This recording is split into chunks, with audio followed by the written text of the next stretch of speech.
दोस्तों जय हिंद। मैं हूं रवि शुक्ला और आप मेरे साथ देख रहे हैं the new Bharat. The new Bharat और कौशलम ट्रस्ट की ओर से हम लेकर आते हैं द न्यू भारत महाभारत कथा, और इसके अंतर्गत आज एक बार फिर आपके साथ उपस्थित हैं। हमारे साथ में जुड़ चुकी हैं लीना मेहंदले जी और मधुकर सिधै जी। मैं आप दोनों का स्वागत करते नमस्ते। हुए स्वागत करता हूं उन दर्शकों का जो हमारे साथ जुड़े हैं और जो बाद में इस कार्यक्रम को देखेंगे।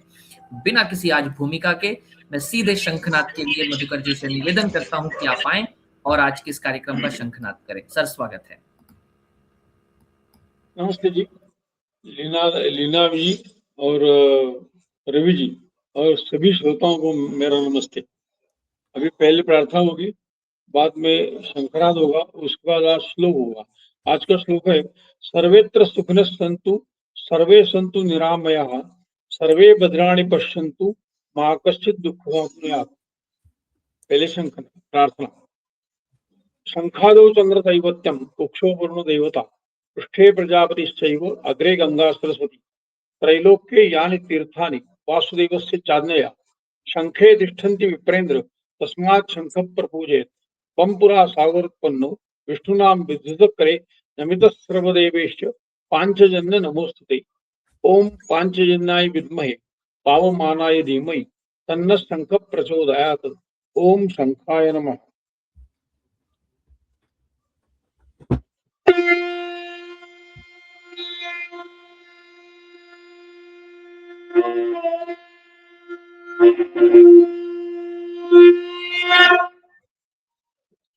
बाद में श्लोक।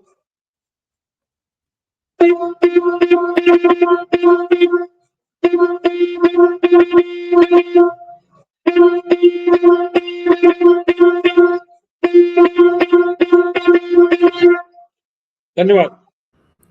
बहुत बहुत धन्यवाद सर। आज के शंखनाद के साथ में अब हम कार्यक्रम में प्रवेश करेंगे। आज द न्यू भारत कथा का महाभारत कथा का यह तीसवा एपिसोड है, और आज 30वें एपिसोड में बात होगी, प्रसंग होगा कहानी के माध्यम से चार पांडवों का चार दिशाओं में विजय।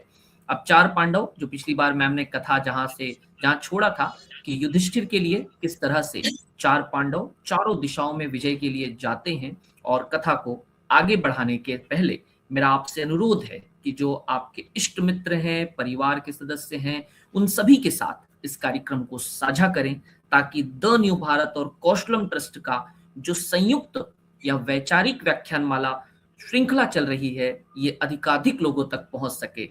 बिना किसी अन्य भूमिका के सादर आमंत्रित हैं चार पांडवों की चार दिशाओं में विजय को लेकर के आदरणीय लीना मेहंदले जी अमेरिका से। मैम, स्वागत है। नमस्ते। आपके सभी दर्शकों को बहुत बहुत राम राम, वंदे मातरम। और हम चलते हैं अपने कथा में, जहां हम देखते हैं कि अब युधिष्ठिर को बहुत अच्छी तरह से समझाया गया कि राजसूय यज्ञ तुम्हें करना चाहिए। उसने मान भी लिया, उसने श्री कृष्ण से परामर्श भी किया, और श्री कृष्ण की सलाह पर जो सबसे बड़ी बाधा हो सकती थी, यानी जरासंध, तो भीम, अर्जुन और श्री कृष्ण, ये तीनों निकले जरासंध का पराजय करने के लिए।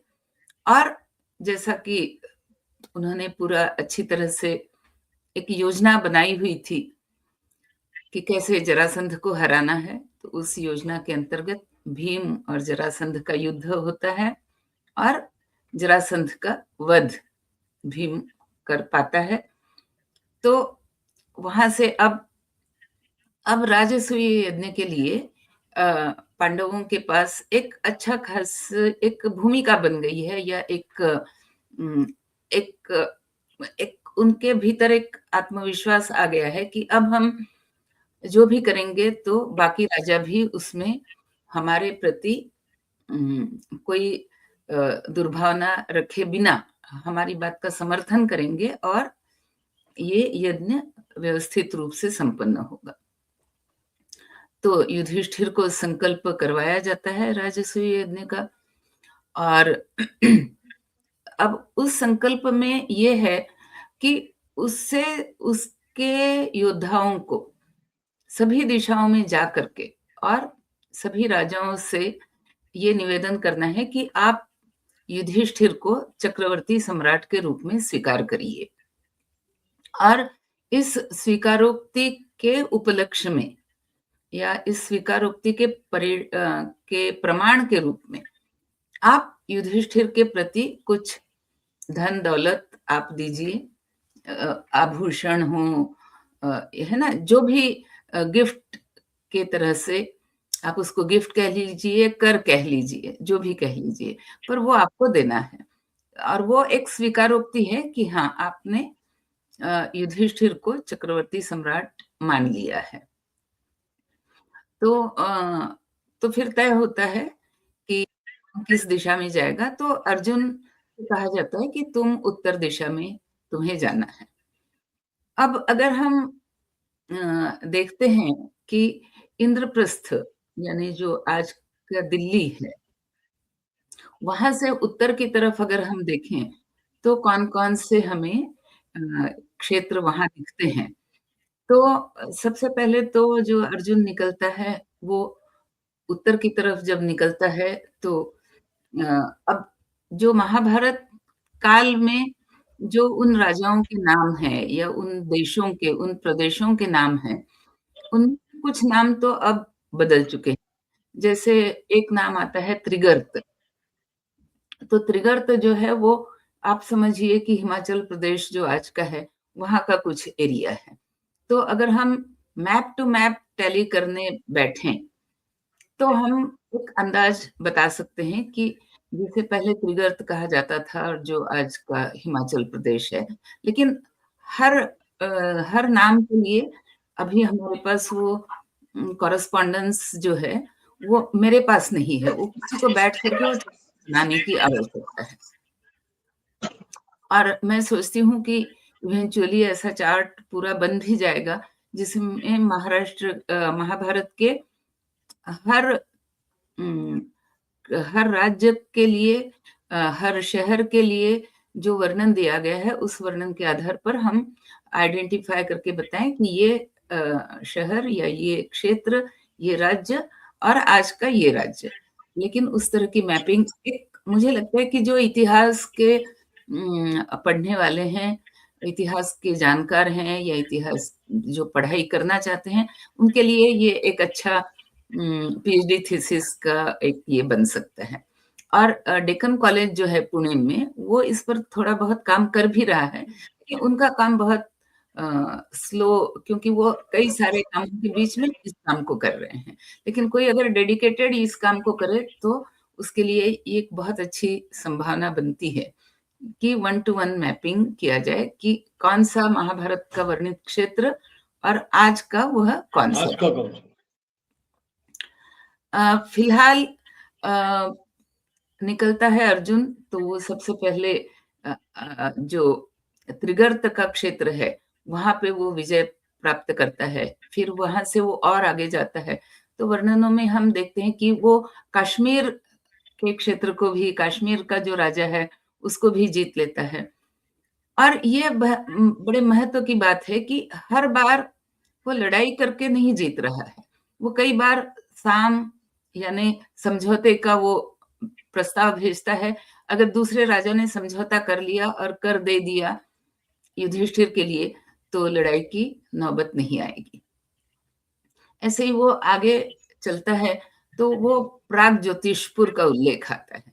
तो प्राग ज्योतिषपुर ये हम कह सकते हैं कि आज के असम का है। तो एक तरफ तो मतलब उत्तरी दिशा में जाते हुए एक तो अर्जुन पश्चिम की तरफ कश्मीर भी पहुंच रहा है और इधर पूरब की तरफ असम का जो उत्तरी इलाका है वहां भी पहुंच रहा है। और प्राग ज्योतिषपुर में एक राजा है भगदत्त।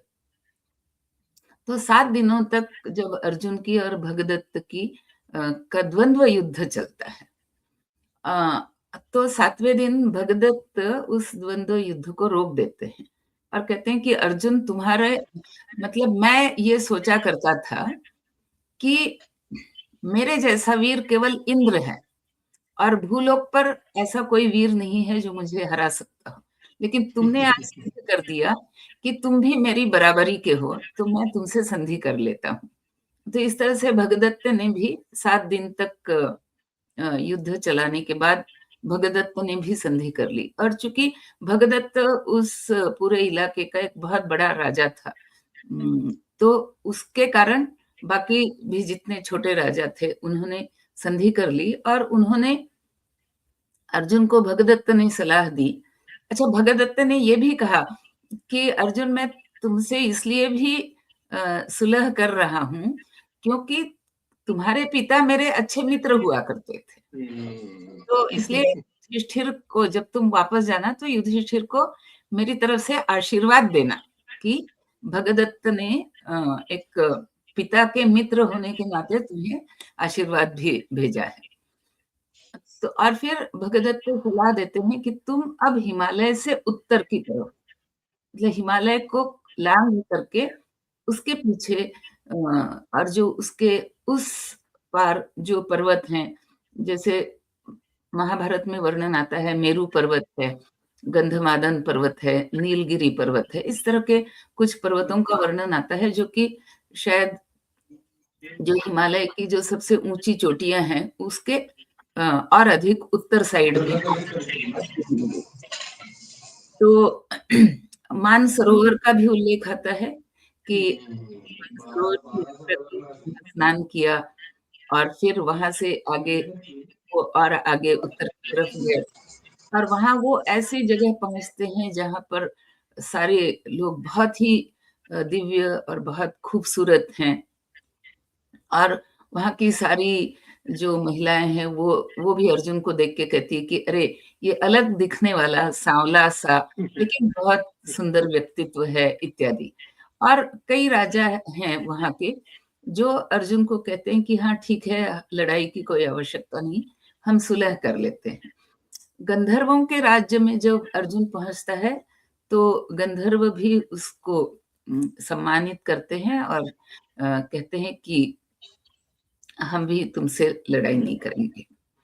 लेकिन गंधर्व उससे बताते हैं कि इसके आगे तुम मत जाना क्योंकि आगे कुबेर का राज्य है।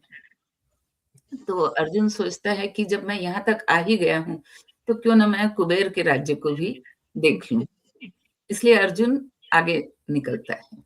तो फिर एक जगह पर आकर के अर्जुन को कुछ लोग आकर के रोकते हैं और वो अर्जुन को बोलते हैं कि अर्जुन, अच्छा, यहाँ एक क्षेत्र का और भी उल्लेख है जिसे इलावृत्त कहा जा रहा है, इलावृत्त द्वीप उसे कहा जाता है। तो अब ये इला की कहानी हम पहले सुन चुके हैं कि कैसे जो मनु था, मनु का जो सबसे बड़ा बेटा था, वो एक बार अपने शिकार के दौरान वो एक ऐसे क्षेत्र से गुजरता है जहां पहुंचते ही वो पार्वती का क्षेत्र है और पार्वती अपनी सखियों के साथ वहां पर विहार करती है, इसलिए उस क्षेत्र में आने की अनुमति केवल शंकर को है। उस शंकर के अलावा वहां किसी पुरुष को आने की अनुमति नहीं है और अगर कोई पुरुष वहां प्रवेश कर जाए तो वो स्वयमेव स्त्री हो जाता है। तो ऐसे में ये जो मनु का बेटा है, बड़ा बेटा, जो कि मनु का उत्तराधिकारी भी है, लेकिन वो स्त्रीत्व को प्राप्त होता है और उसका नाम पड़ता है इला। और इस इला का विवाह चंद्रवंश का जो बेटा है चंद्रमा का, उसके साथ होता है। तो वहां से चंद्रवंश आरंभ होता है। तो ये जो इलावृत नाम का जो क्षेत्र है कि जहां पर जाने से मनुष्य, कोई भी मनुष्य अपना पुरुषत्व खो बैठता है और वो स्त्री हो जाता है। तो उस इलाके को भी अर्जुन देखते हैं। हालांकि वो इलाका अब उस तरह का नहीं रह गया, यानी अब वहां पर पुरुष भी जा सकते हैं, लेकिन वो उस क्षेत्र से भी आगे निकलता है और वहां के राजाओं को भी जीत करके आगे चलता है। तो वहां के राजा भी बोलते हैं कि हाँ ठीक है, तुम इलाके ही वंश के हो, तो हम तुम्हारी मतलब तुम्हारी जो एक सम्राट होने की जो चाह है तुम्हारी युधिष्ठिर की, उसका हम सम्मान करते हैं, तो हम भी तुम्हें कर देते हैं। तो जब वो कुबेर के क्षेत्र में पहुंचता है तो वहां पर उसको रोकने के लिए कुछ सैनिक आ जाते हैं और वे सैनिक अर्जुन से कहते हैं कि देखो, हम तुमसे लड़ाई करने नहीं आए हैं, लेकिन हम तुम्हें ये बताने आए हैं कि कुबेर के क्षेत्र में तुम देख रहे होगे कि तुम्हें केवल क्षेत्र दिख रहा है, जमीन दिख रही है, या लेकिन तुम्हें यहाँ पर कोई भी भूत प्राणी ऐसे तुम्हें नहीं दिखेंगे। क्यों? क्योंकि यहाँ जो भी प्राणी निवास करते हैं वे मनुष्य के द्वारा नहीं देखे जा सकते, इसलिए वो तुम्हें कोई दिखाई नहीं पड़ेंगे। तो तुम भी ये समझो कि तुम्हारे लिए ये प्रवेश जो है ये वर्जित है, लेकिन तुम हमसे क्या, यहाँ के लोगों से तुम्हें कुछ अगर संदेश देना है, कुछ निवेदन भेजना है, तो तुम बताओ, हम तुम्हारा निवेदन उन तक पहुंचाएंगे। तो अर्जुन कहता है कि निवेदन तो इतना ही है कि यहाँ के जो भी कोई शासक हैं, प्रजा हैं, वे युधिष्ठिर को एक अपना चक्रवर्ती सम्राट मान लें, और तो मुझे कुछ कहना नहीं है। तो वो सैनिक कहते हैं ठीक है, रुको, और वो गायब हो जाते हैं। और जब वो दोबारा प्रकट होते हैं तो उनके पास बहुत सारे रत्न माणिक, मतलब कर के रूप में वो युधिष्ठिर के लिए बहुत भारी करके देते हैं। तो इस तरह से, और फिर वो अर्जुन से कहते हैं कि अब ये तुम बिल्कुल उत्तर दिशा के ऐसे आखिरी छोर पर पहुंचे हो, यहाँ से अब तुम्हें वापस लौट जाना चाहिए। और इस महाभारत में जिन जिन क्षेत्रों पर अर्जुन ने विजय प्राप्त की है, उसमें एक क्षेत्र का नाम चीन भी है। तो मतलब चीन से गुजरते हुए वो कुबेर की जमीन तक पहुंचता है, और वहां से भी धन लेकर के फिर वो वापस लौटता है। और ये कहा गया है कि उसके पास जो भी भेंट वस्तुएं जो उसे मिली थी, उसमें 100 घोड़े ऐसे थे जिनके पेट जो हैं वो तोते के समान हरे रंग वाले थे। तो यानी कितनी प्रजातियां रही होंगी घोड़ों की भी, इसका हम इसका अंदाज लगा सकते हैं। तो इस प्रकार अर्जुन उत्तर दिशा में से लौटता है। भीम जो है वह पूर्व दिशा में जा रहा है।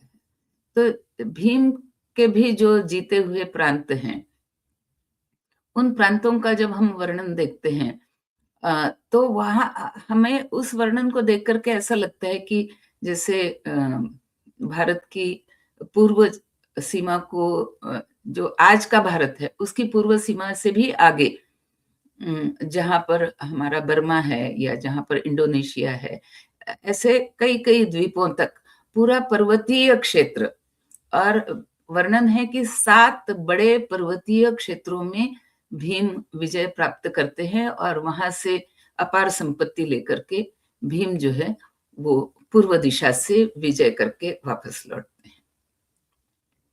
अब आते हैं सहदेव पर।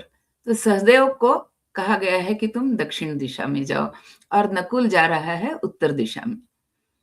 तो पहले हम नकुल का वर्णन देखते हैं कि नकुल जब उत्तर दिशा में जाता है, तो अगर हम देखें हस्तिनापुर की या इंद्रप्रस्थ की, यानी आज के दिल्ली की सिचुएशन देखें, तो इसके उत्तर में जब हम जाएंगे तो बिल्कुल ईरान वगैरह से भी आगे तक नकुल का प्रवास होता है। ऐसा महाभारत में जो क्षेत्र जिनका वर्णन किया गया है उनको देखने से लगता है।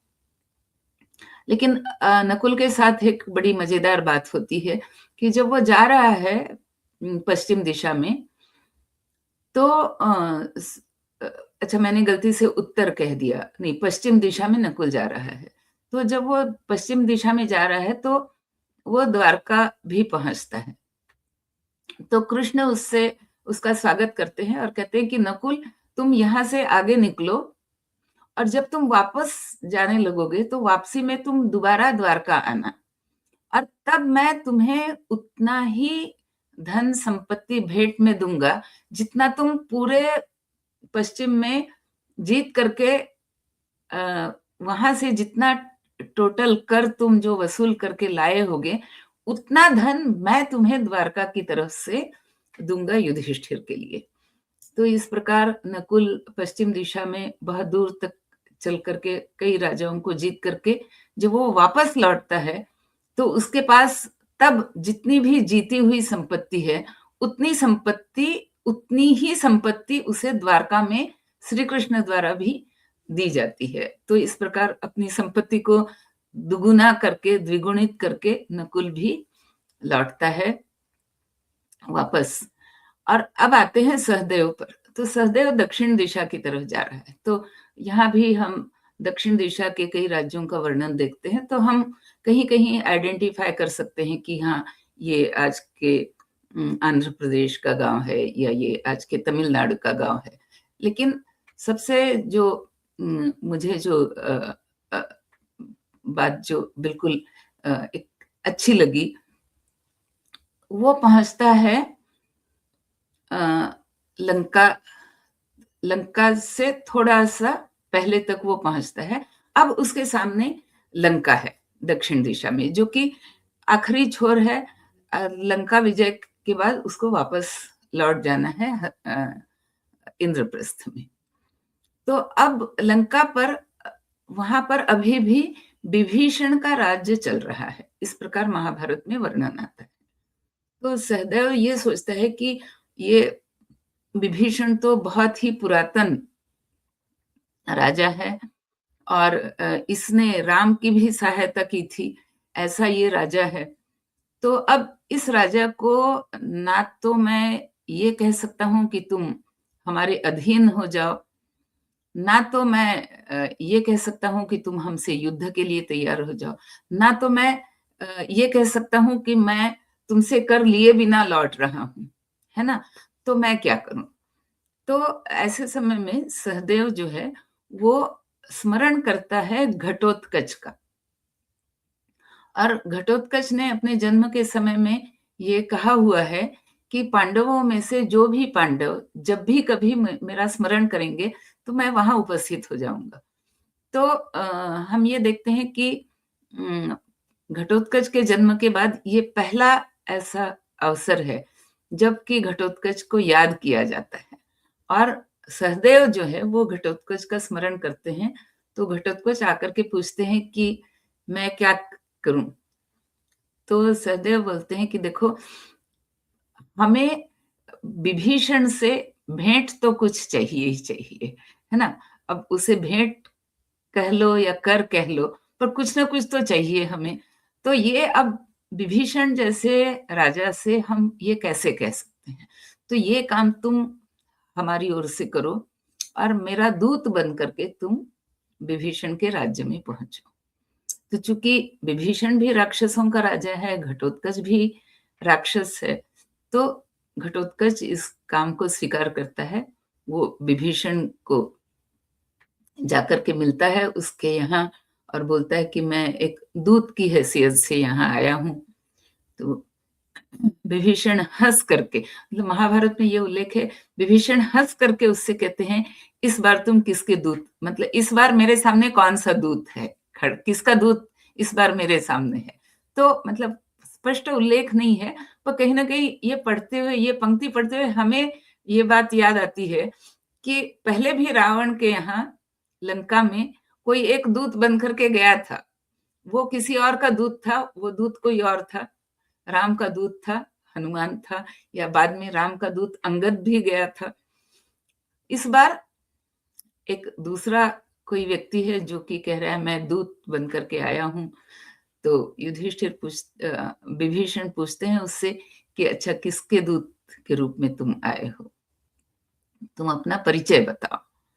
तब घटोत्कच अपना परिचय बताता है और वो कहता है कि ऐसे एक बड़े धर्मशील, धर्मज्ञानी एक राजा, जिन्हें लोग धर्मपुत्र के नाम से जानते हैं या उन्हें स्वयं धर्मात्मा कह करके बुलाते हैं, ऐसा एक बहुत ही धार्मिक राजा जो है वो इंद्रप्रस्थ में है और वो राजसूय यज्ञ कर रहा है।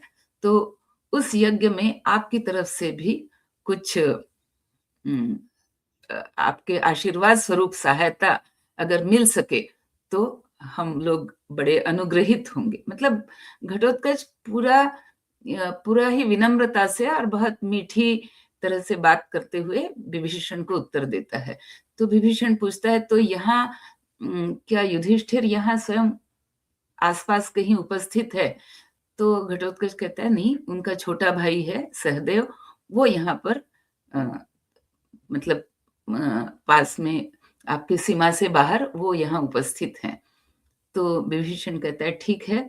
तो समुद्र के पास जो सारे बड़ा धन होता है, रत्न होता है ना, समुद्र को कहा जाता है कि वो रत्नों की खान है।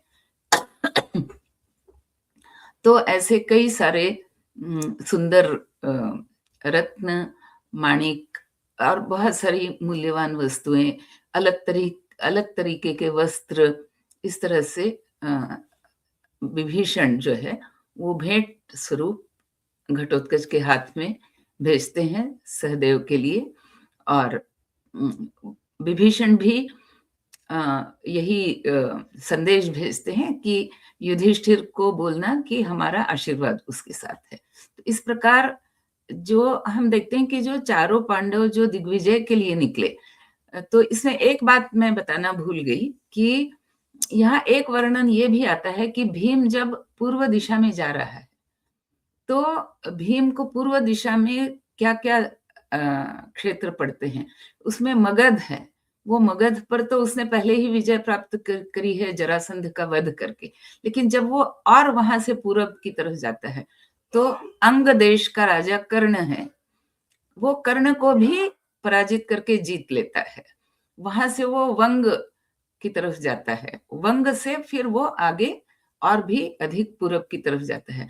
तो वंग देश का भी वर्णन है कि वहां से पूरी जो समुद्री संपत्ति है, उस समुद्री संपत्ति का हिस्सा कर के रूप में भीम को अर्पित किया जाता है। वहां से आगे जब वो जाता है तो वो 7 बड़े बड़े पर्वत श्रृंखलाओं को जीतते हुए फिर वो वापस लौटता है।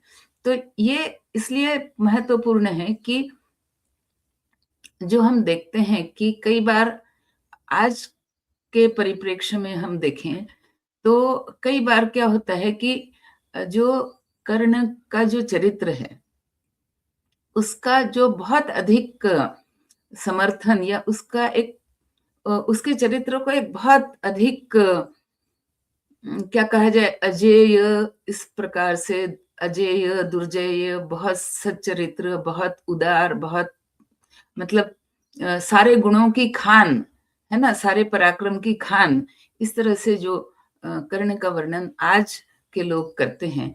लेकिन अगर हम महाभारत का वर्णन देखते हैं तो मैं पहले भी इसके विषय में निवेदन कर चुकी हूँ कि महाभारत में कर्ण का चरित्र जो है वो वैसा पूरी तरह से सज्जनता का और पराक्रम का पुतला इस प्रकार का नहीं है।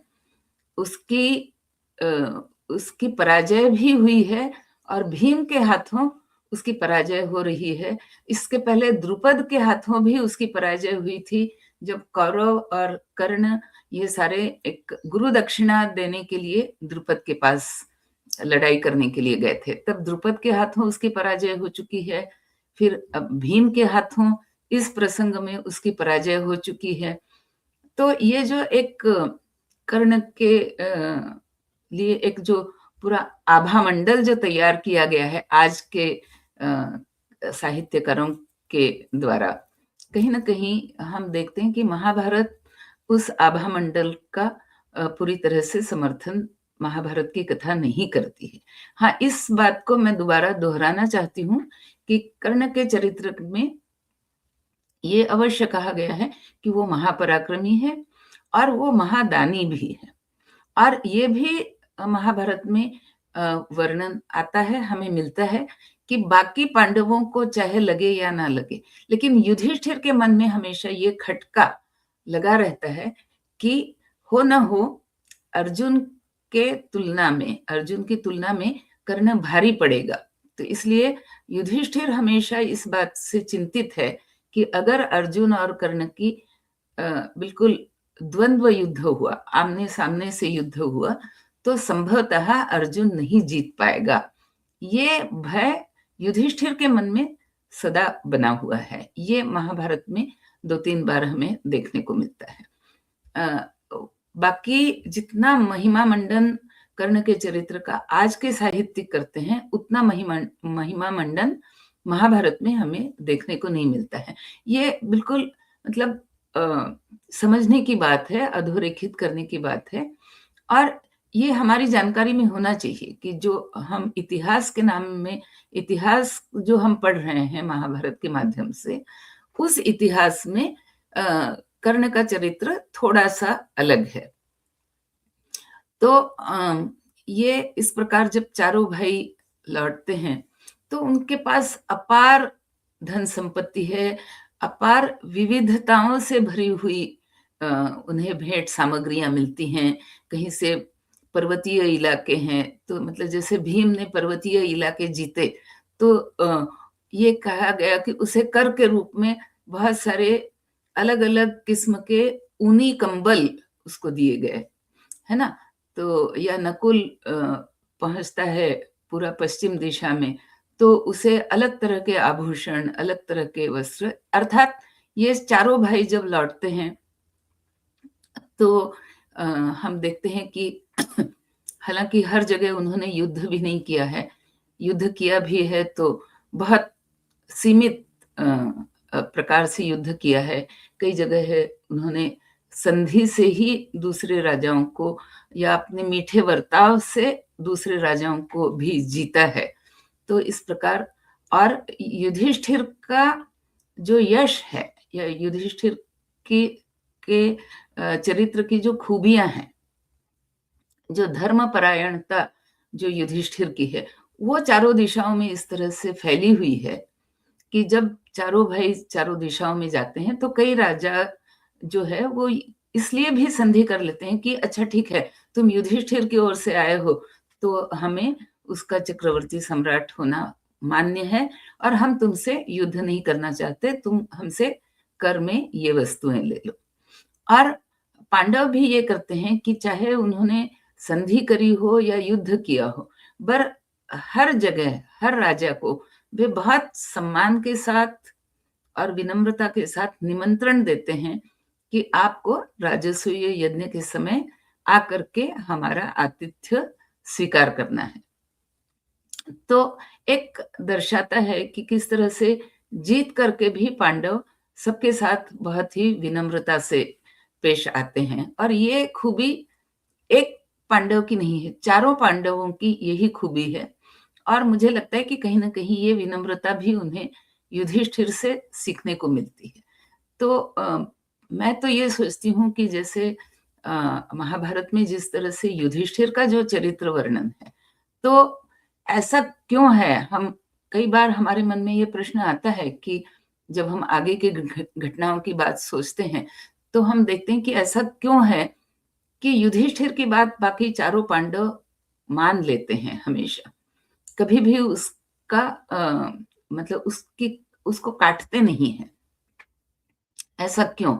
तो कहीं न कहीं पांडव भी इस बात को समझते हैं कि युधिष्ठिर अ, अधिक अ, न्यायपूर्ण है, अधिक सबके लिए बराबरी दिखाने वाला है और कहीं कहीं भी युधिष्ठिर के निर्णय में कोई अन्यायकारक या धर्म के विरुद्ध कोई बात नहीं होगी।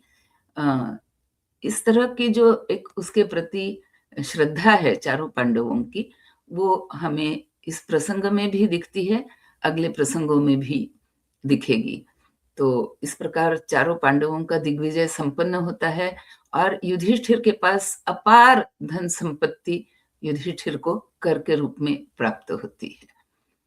तो अब इसके बाद आज हम यहाँ विराम करेंगे। अगली कथा को मतलब इसी कथा को हम आगे बढ़ाएंगे कि प्रत्यक्ष राजसूय यज्ञ में क्या घटित हुआ, जो कि कई लोगों को थोड़ी बहुत इसका अंदाज है। बस मैं बता दूं कि शिशुपाल का वध, जी। हालांकि जब दिग्विजय के लिए निकले तो पूर्व दिशा में पड़ता है चेदी साम्राज्य इंद्रप्रस्थ की तुलना में, तो भीम वहां से होकर के गुजरा है और शिशुपाल ने उसका स्वागत किया है वहां पर तब, और कहा कि तुम बताओ तुम्हारा क्या प्रिय मैं करूं, लड़ाई की कोई आवश्यकता नहीं है, अच्छा तुम युधिष्ठिर के लिए कर चाहते हो, कर ऐसे ही ले लो, है ना। तो वहां पर तो शिशुपाल ने उसका सम्मान किया है, लेकिन प्रत्यक्ष राजसूय यज्ञ में क्या होता है, हम सब जानते हैं कि इस यज्ञ में जो सबसे बड़ी घटना है वो है शिशुपाल का वध। तो इससे हम जी अगले रविवार करेंगे। आज सभी जी दर्शकों बहुत जी जय मैम, हिंद। बहुत बहुत धन्यवाद मैम, बहुत बहुत धन्यवाद कि 4 दिशाओं के भीतर किस तरह से पांडवों के साम्राज्य और युधिष्ठिर की मजबूती के लिए आपने बताया कि काम हुआ। और सबसे महत्वपूर्ण चीज कि पूरी कहानी बड़ी सरलता के साथ में, बड़ी सुगमता के साथ में आपने सरल शब्दों में सबको समझाई। मुझे लगता है कि जिसने भी सुना है उस तक ये कहानी भी पहुंची और किस तरह से साम्राज्य का विस्तार हो रहा है, किस तरह से हमारी कथा भी आगे बढ़ रही है। तो एक एक प्रसंग और एक एक पात्र का महत्व तो उसमें समझ में आ रहा है। कुछ ऐसे पात्र हैं जिनके नाम बार बार आते हैं तो फिर पुरानी कहानी के साथ में वो जुड़ाव हो जाता है, हम पुराने प्रसंग के साथ उसको जोड़ लेते हैं। तो बहुत सरलता के साथ में आप बताती हैं। और मैं जैसे आमतौर पे शुरुआत में कहता था कि कहानी सुनाने की जो परंपरा हमारे भारतीय समाज में थी, जो रोज शाम को समूह में या व्यक्तिगत रूप से कहानी सुनाने की, कथा कथन की हमारे यहाँ एक बड़ी प्रचलित प्रथा थी, वो कहीं न कहीं खो रही थी। और आपके माध्यम से हम उसे थोड़ा बहुत विकसित कर पा रहे हैं। और कई ऐसी योजनाएँ हमारे पास में हैं जिसको हम फलीभूत करना चाहते हैं आपके और अन्य तमाम लोगों के माध्यम के साथ। तो आज की इस कथा को यहीं पर रोकते हैं कि 4 पांडवों का 4 दिशाओं में विजय। और अगले कार्यक्रम में रविवार के दिन आपसे फिर मुलाकात होगी, फिर जुड़ेंगे। और तब तक के लिए आपसे विदा ले रहे हैं। कल शाम हम बात करेंगे भारतीय वायुसेना में जो पहली अकाउंट्स के भीतर अधिकारी, महिला अधिकारी के रूप में कार्यरत रही, जॉइन किया जिन्होंने, ऐसी नागपुर से हमारे साथ शख्सियत जुड़ेंगी, करुणा जी। उनके साथ कल बातचीत होगी, उनके व्यक्तिगत और महिलाओं के सम्मान में किस तरह से कार्य हो रहा है उस विषय पर। फिलहाल के लिए इतना ही, तब तक के लिए धन्यवाद। जय हिंद। जय